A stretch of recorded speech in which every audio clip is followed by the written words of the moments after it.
What is going on, world? What's up, YouTube? It's Zero here. Today I'm bringing us a brand new episode of the 8 Below Show. Welcome everyone to 8 Below, the best gaming related show here on YouTube. And in today's episode, we have a ton of stuff to talk about, so let's get into it.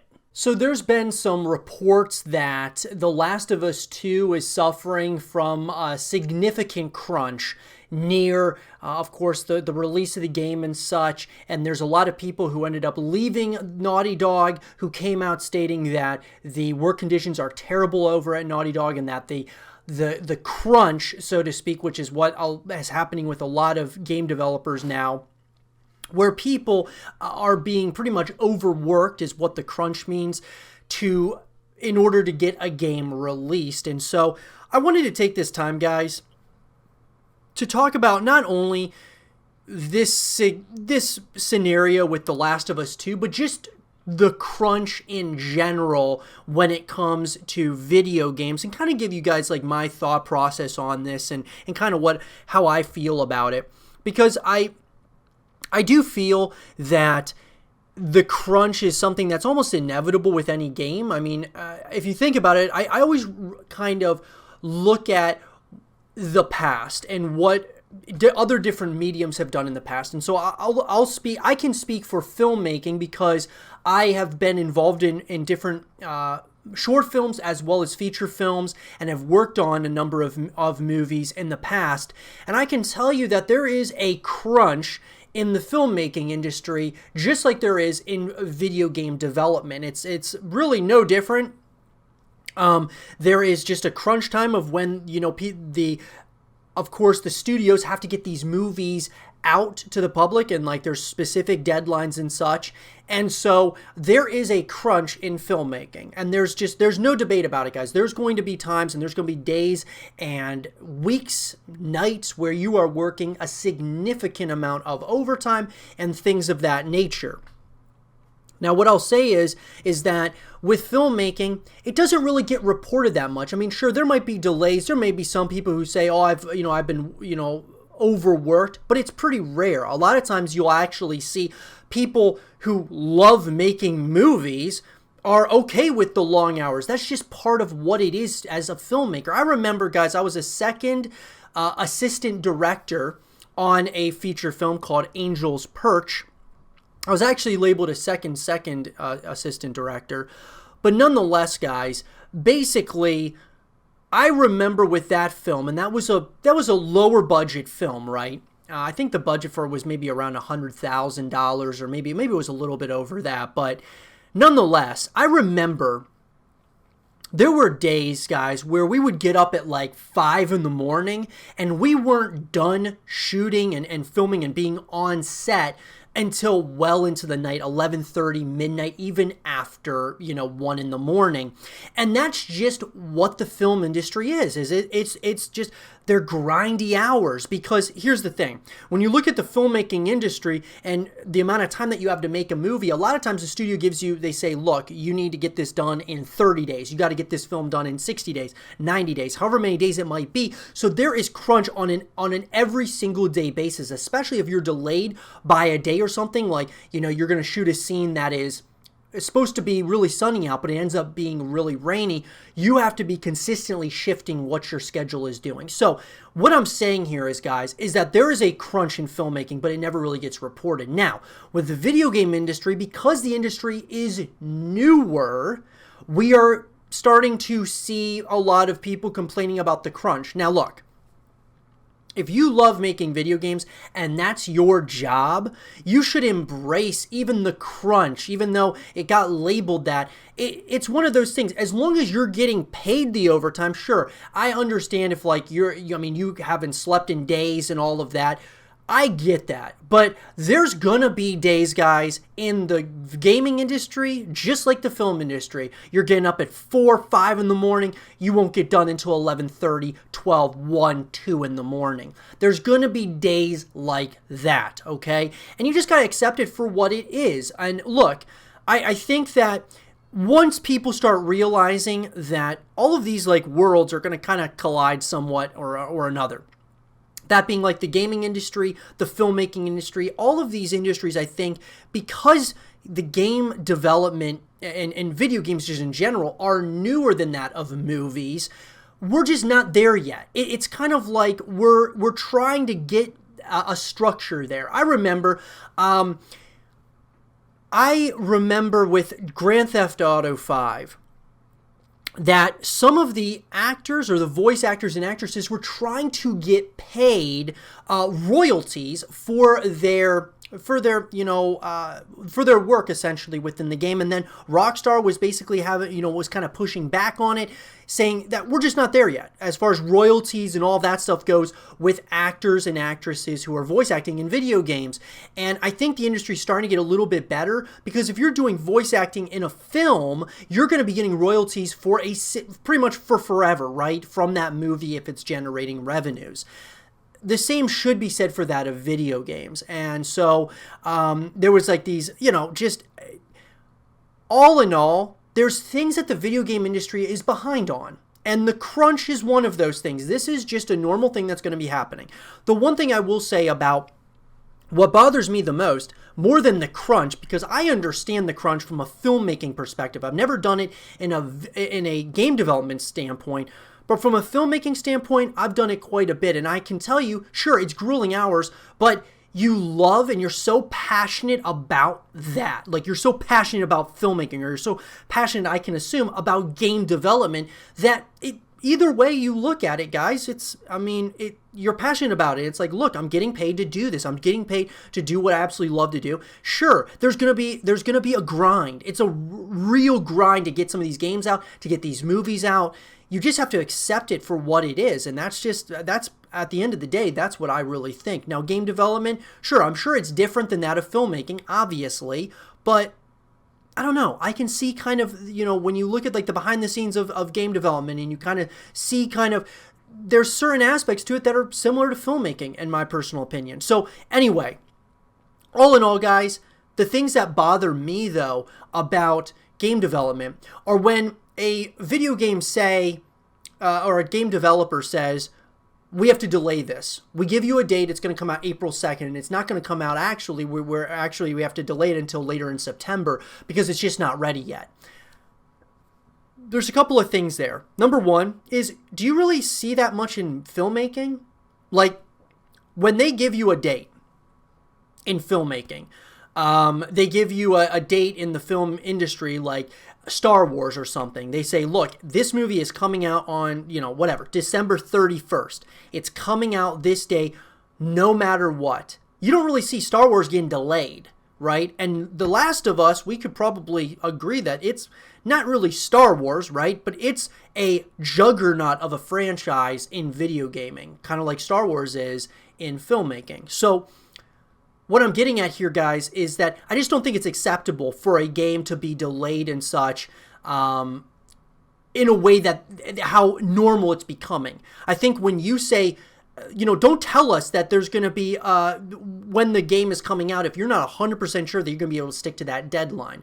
That's what bothers me the most about the video game industry right now, is they say, look, it's going to come out in April, but then when we get kind of close to it, then it gets delayed. Now obviously with the outbreak that happened, the pandemic, I can see, stuff getting delayed at that point, like how all the different movies got delayed because of, a national, worldwide crisis that happened, obviously, with the pandemic.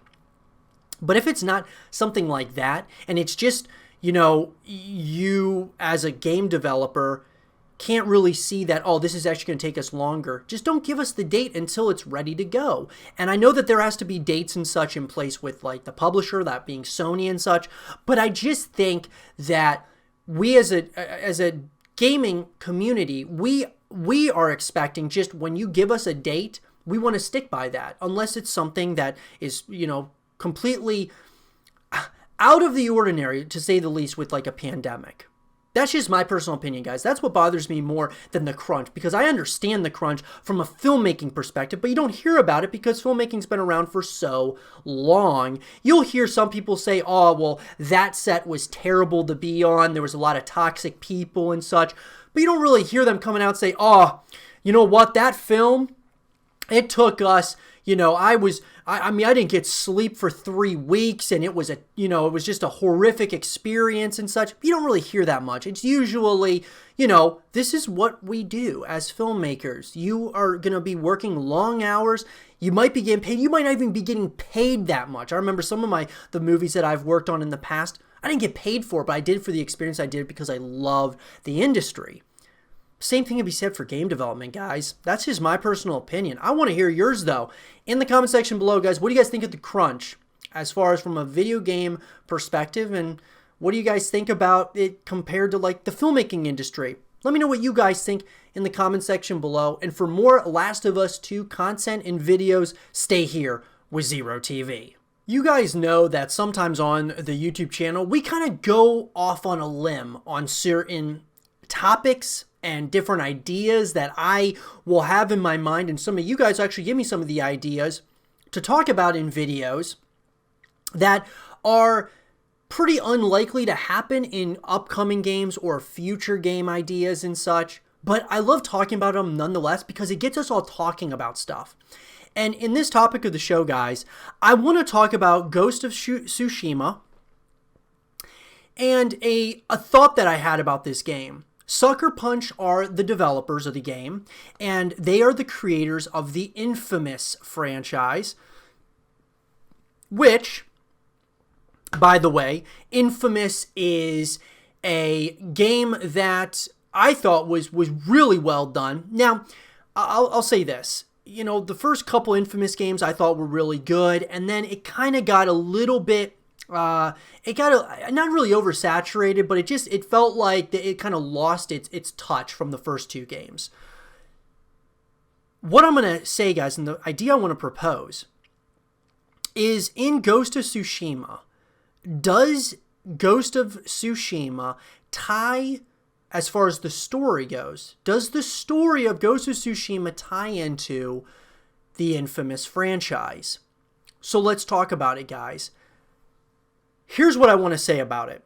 Ghost of Tsushima, when we look at this as a game, it looks like it's a standalone game, right? Sony's going to be obviously the publisher, and Sucker Punch with Infamous, those games came out on the PlayStation, and now with Ghost of Tsushima, you've got those coming out on PlayStation.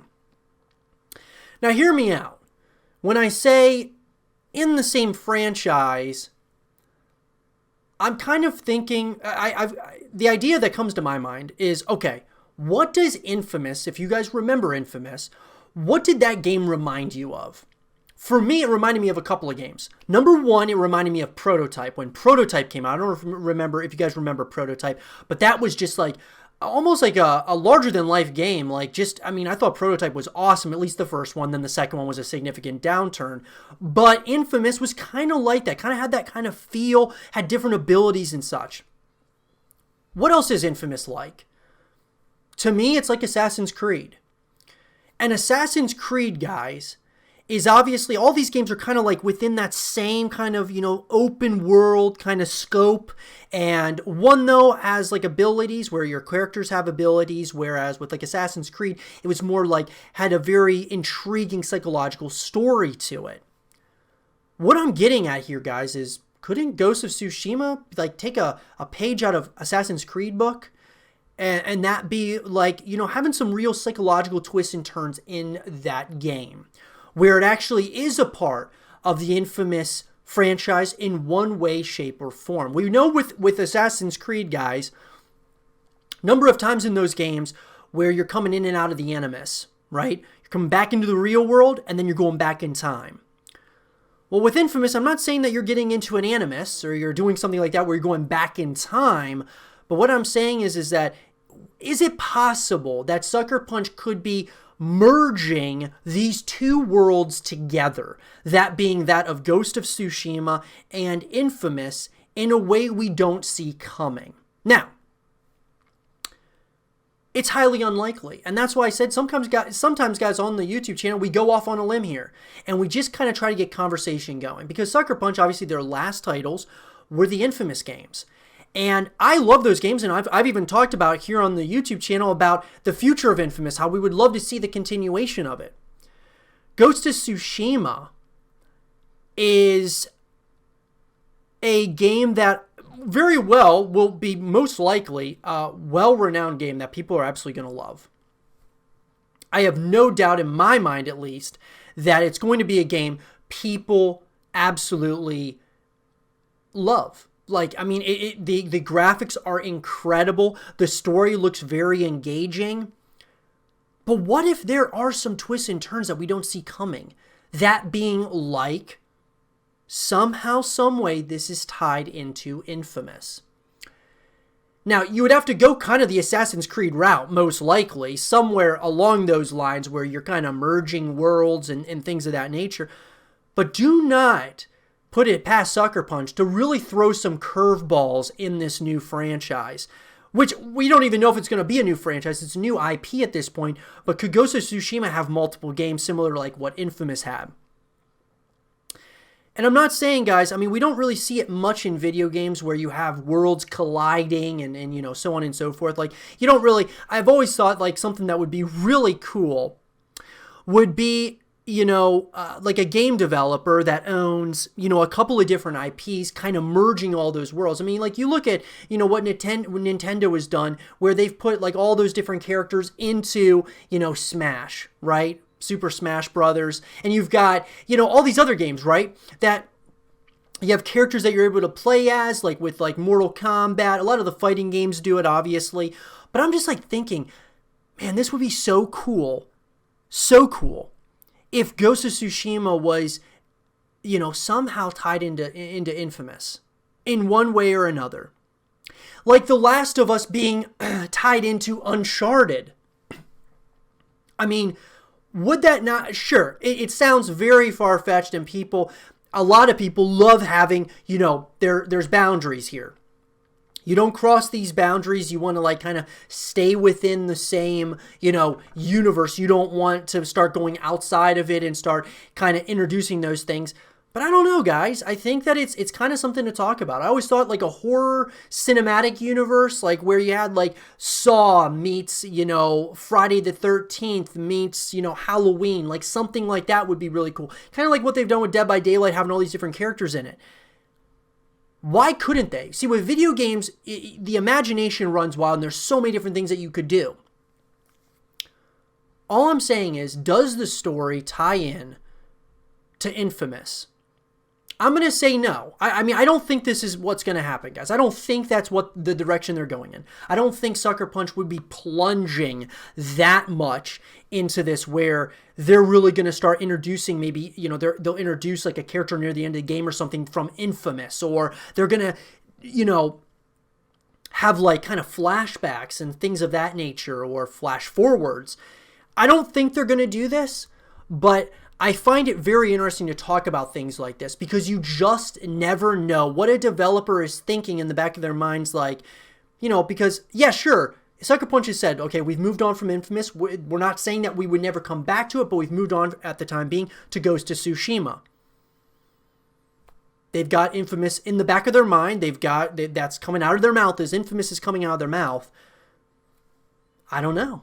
I don't think it's going to happen, guys, but I would love to hear from all of you. What do you guys think about Infamous being in the same universe as Ghost of Tsushima?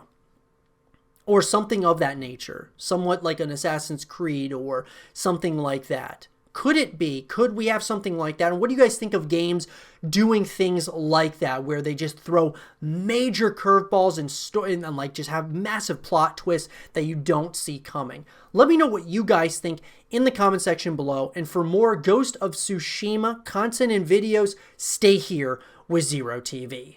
We've talked on the YouTube channel about The Witcher and the future of this franchise, and it's something that really intrigues me because I, of course, want to see the continuation of The Witcher, especially, guys, I think it would be smart for CD Projekt Red and all parties involved to continue this franchise because of the popularity from The Witcher on Netflix. And so I want to talk about The Witcher 4. Where is this game? Let's talk about everything that we know so far. Let's get into it. So, CD Projekt Red might not have announced The Witcher 4, but it's not an impossibility. In fact, it seems like a likely title down the road. This is an article, guys, written by Cody Gravel from Screen Rant. Developer CD Projekt Red created one of the games of the decade in The Witcher 3 Wild Hunt, a title that many believe to be one of the greatest RPGs ever created and has since helped make the franchise popular enough for a live-action Netflix series, prompting many to wonder when The Witcher 4 would be coming, if it is being made at all. The Witcher 3 Wild Hunt released in mid-2015 and was then supported with 2 paid expansions in Hearts of Stone and Blood and Wine that provided dozens of hours of extra content, but the latter add-on put a neat little bow on Geralt's journey and made it seem pretty difficult to continue his story further down the road. If there will be The Witcher 4, then CD Projekt Red will likely need to make some pretty drastic design changes that begin with the protagonist and trickle down from there. With that said, it isn't like the developer has been reluctant to revisit the franchise since The Witcher 3. The company released a standalone Gwent title based on the popular card game from The Witcher 3 that has since managed to earn itself a niche position within the genre. And Thronebreaker, The Witcher Tales blended strategy and Gwent together to tell a story set within the same narrative concept as Geralt's journey in the games. So, here's the thing, guys. Obviously, CD Projekt Red, working on, Cyberpunk 2077 game that's coming out later this year. But I think that The Witcher, even if they were thinking to themselves, if they're similar, like in the last segment of the show, we talked about Sucker Punch and how they're working on Ghost of Tsushima when they had previously worked on Infamous. CD Projekt Red might be thinking to themselves, hey, we want to move on from The Witcher and move into this, kind of this, just have a new twist on everything, that being obviously Cyberpunk 2077. They kind of want to move on, maybe. Maybe they don't want to come back to The Witcher. They did 3 games, they kind of finalized the trilogy, and they want to kind of move forward now with Cyberpunk. I think a lot of with The Witcher 4, a lot of how we can expect or not expect a sequel to it really rides on the success of Cyberpunk 2077.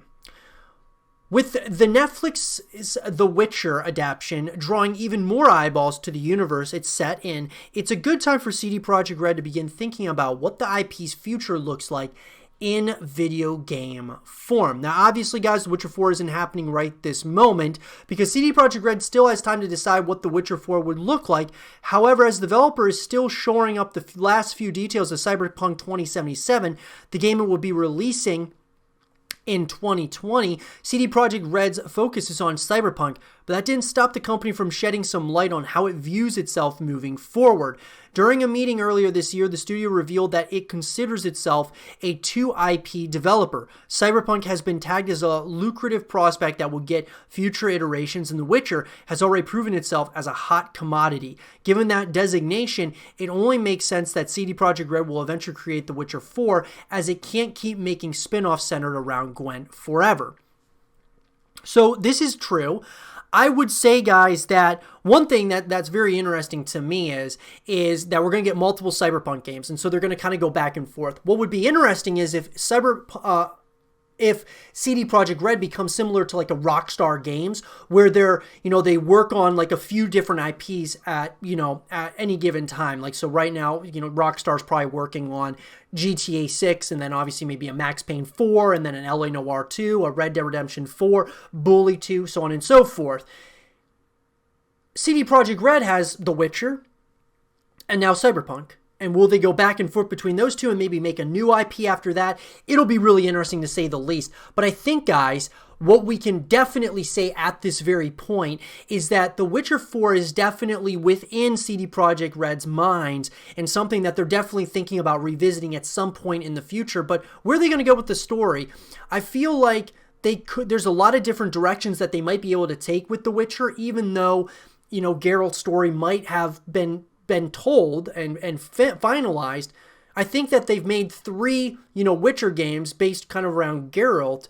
Maybe they can move in a new direction in the 4th one. That would be something very interesting, similar to what they did with Gears of War, or obviously what the Coalition did with Gears. Kind of had the first 3 games that came out from Epic Games, and then of course Gears 4 was kind of based around the main character's son, and that's who you take the reins of the son, and then from there they kind of of course went from there. But something similar to that would be kind of interesting. Assuming that The Witcher 4 wouldn't enter development until Cyberpunk 2077 releases in 2020, it seems highly likely the game would be a next-gen title for the Xbox Series X and PS5 alongside a suspected PC release, given the prolific stature of the franchise there.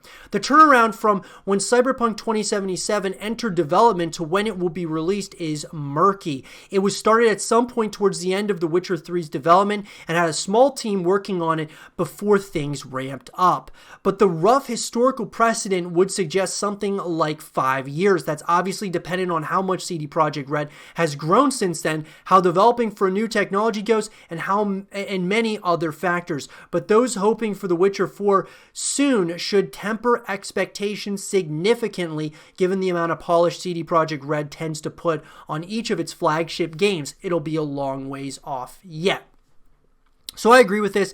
I would say, guys, you got Cyberpunk 2077 coming late 2020, and then after that, they're going to be probably, adding things to Cyberpunk 2077, whether that be DLC or if they're going to, add multiplayer like they've said that they're going to do. So I think Cyberpunk 2077, that's going to be a 2 to 3 year process.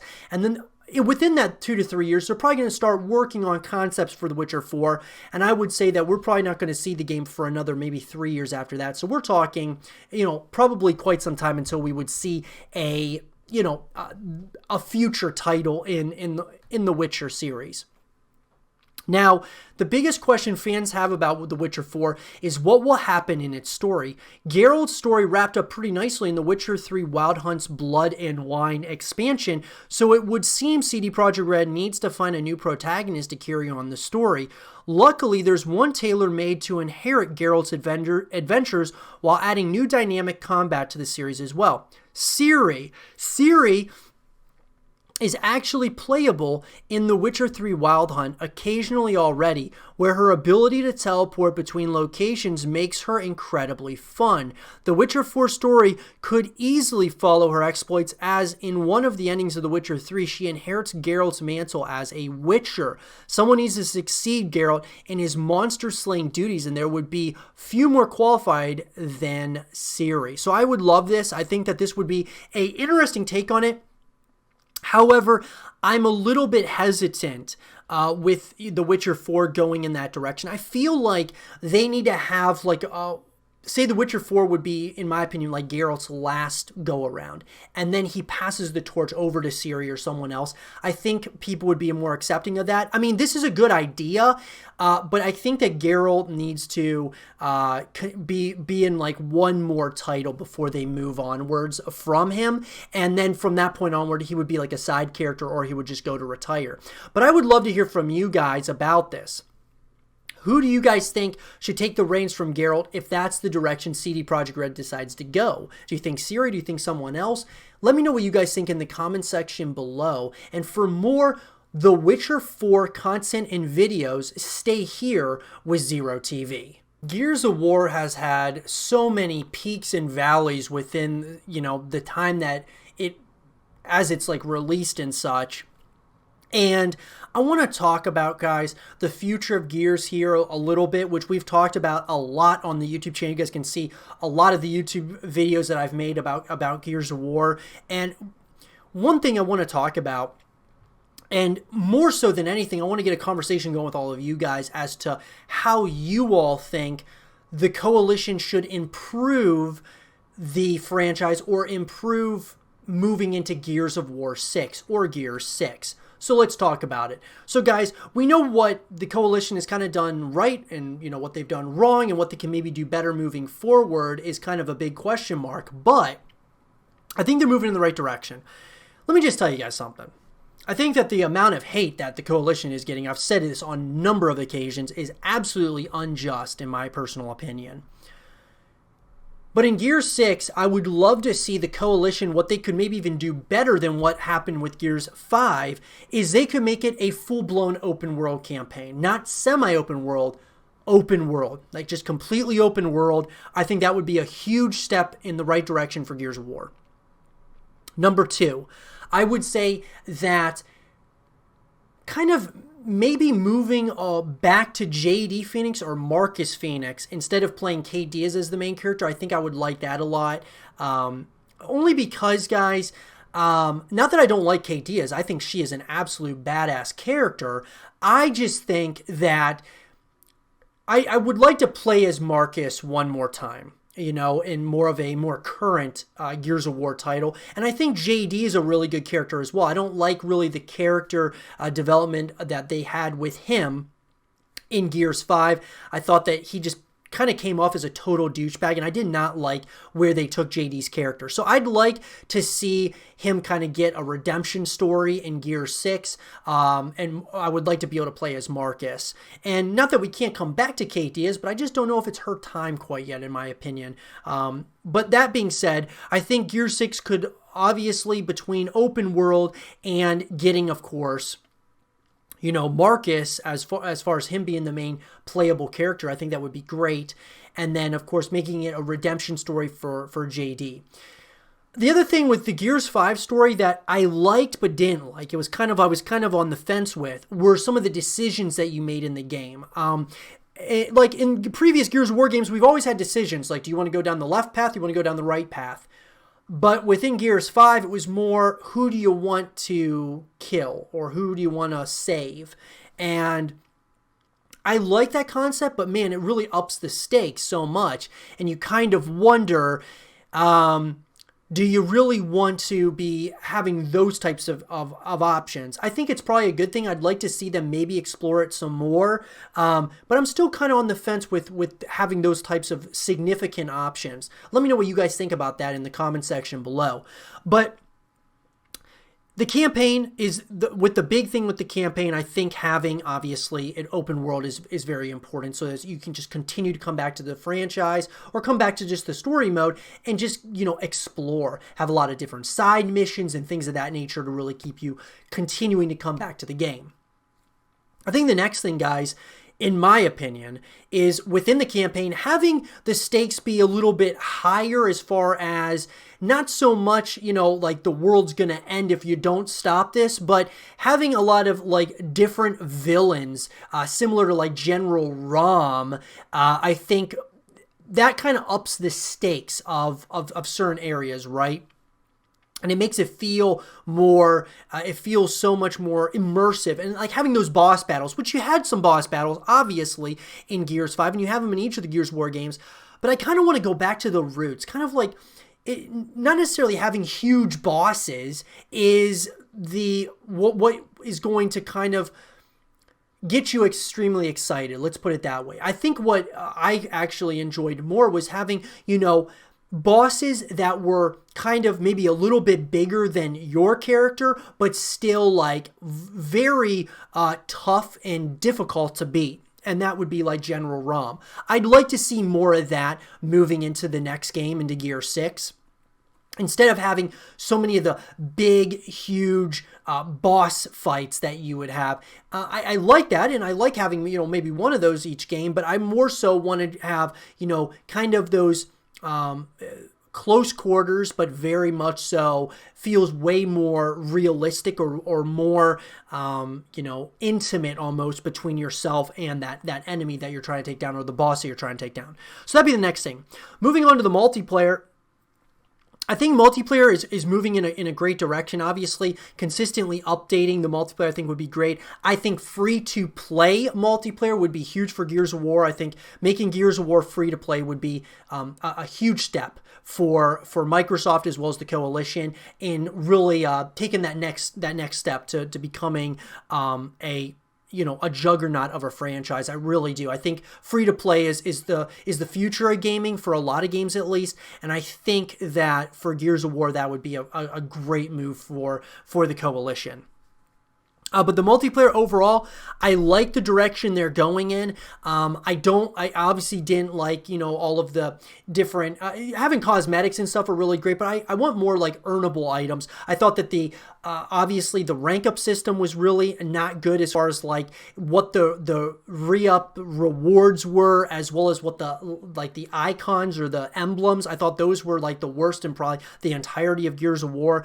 I think it's really important that there's more emphasis on that instead of emphasis on what you're selling in the shop. I think that that's something that needs to be improved upon, and I think that Gears of War, in my opinion, has some of the sickest looking camos and, like moving camos and just unlockables in most games I've ever played. They're just like really cool unlockable items, but I don't necessarily want to always have to pay for those things. For the esports side of things, totally get it. I love that. But I want to be able to just like earn those items as you go. And I know a lot of things are earnable. Some of them you can also just pay for with real money, which I understand that developers do need to make money. But, just something else that kind of I would rather have more earnable items than just like pay to get kind of tactics or mechanics and such. The next thing is for the esports scene, I think that they need to move in a direction of execution over escalation. I love escalation, but execution is just simple. It's simplified. You get one life and it's like search and destroy, essentially. And I think that that's how a lot of games should be. I've always said Call of Duty should go in that direction with search and destroy.